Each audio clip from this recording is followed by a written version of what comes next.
শাহজাহান খানকে যখন হাজতখানা থেকে আদালতের সামনের সড়কে আনা হয় তখন একজন সাংবাদিক তার কাছে গতদিনে রাগান্বিত হবার কারণ জানতে চান। এমন প্রশ্নের জবাবে শাহজাহান খান তখন তাৎক্ষণিকভাবে কোনো উত্তর দেননি। তবে লিফটে করে তাকে যখন আদালতের 4 তলায় নিয়ে আসা হয় তখন তিনি নিজেই হাসি মুখে সাংবাদিকদের সেই কথার উত্তর দেন। 20 এপ্রিল সকালে শাহজাহান খানকে আন্তর্জাতিক অপরাধ ট্রাইব্যুনালে হাজির করা হয়। ট্রাইব্যুনালে হাজির করার সময় তিনি মেজাজ হারান। পুলিশ যখন তার মাথায় হেলমেট পরিয়ে দেন তখন রাগান্বিত হয়ে হেলমেট ফেলে দেন। এক পর্যায়ে বলতে থাকেন, রাজাকারদের হাতে হ্যান্ডকাফ পরান। শাহজাহান খানকে 21 এপ্রিল শাহবাগ থানার একটি হত্যা মামলায় গ্রেপ্তার দেখানো হয়। শুনানির সময় তিনি কাঠগড়ায় কোনো কথা বলেননি। শুনানি শেষ হলে যখন আদালত কক্ষ থেকে তাকে হাজতখানার দিকে নিয়ে যাওয়া হচ্ছিল তখন একজন সাংবাদিক আবারও তার কাছে জানতে চান কেন তিনি রেগে গেলেন। হাসি মুখে সেই কথার জবাব দেন শাহজাহান খান।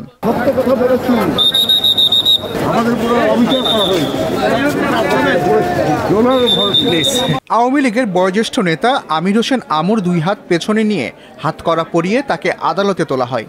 শুনানি শেষে আবারও একইভাবে হাতকড়া পরিয়ে আদালত থেকে হাজতখানায় নিয়ে যাওয়া হয়। তিনি আদালত কক্ষেও চুপচাপ ছিলেন।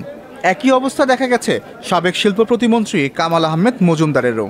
বয়োজ্যেষ্ঠ এই আওয়ামী লীগ নেতার 2 হাত পেছনে নিয়ে হাতকড়া পরিয়ে তাকে আদালতে তোলা হয়েছে।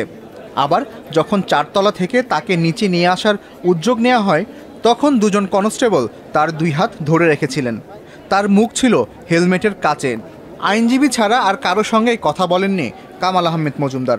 ঢাকার বিভিন্ন থানায় মুসলিম ছাত্র আন্দোলনের সময় যে হত্যা মামলাগুলো হয়েছিল এই হত্যা মামলাগুলো তাদেরকে আজকে যারা এজাহার নামে আসেন তাদেরকে এই মামলাগুলো তাদেরকে গ্রেপ্তার দেখার জন্য তদন্তকারী কর্মকর্তা দরখাস্ত দাখিল করেন। সেই পরিপ্রেক্ষিতে বিজ্ঞ আদালত তাদেরকে এই মামলাগুলোতে গ্রেপ্তার দেখায় আদেশ প্রদান করেন।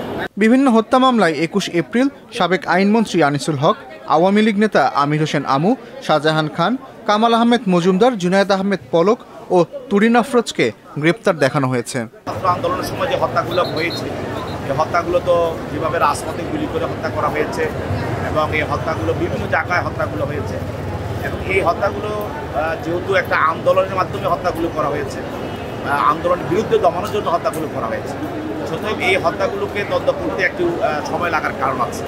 কারণ এই হত্যার বিভিন্ন ধরনের এভিডেন্স করা, সার্চ করা বা এভিডেন্সগুলো দেখা বিভিন্ন একটু সময় প্রয়োজন আছে। তবে ইতিমধ্যে কয়েকটি মামলারই আমরা অগ্রগামী বিষয়টা হয়েছে এবং আমরা আশা করছি যে আমরা আস্তে আস্তে সবগুলো অনেক মামলারই আমরা তদন্ত রিপোর্ট পেয়ে যাব।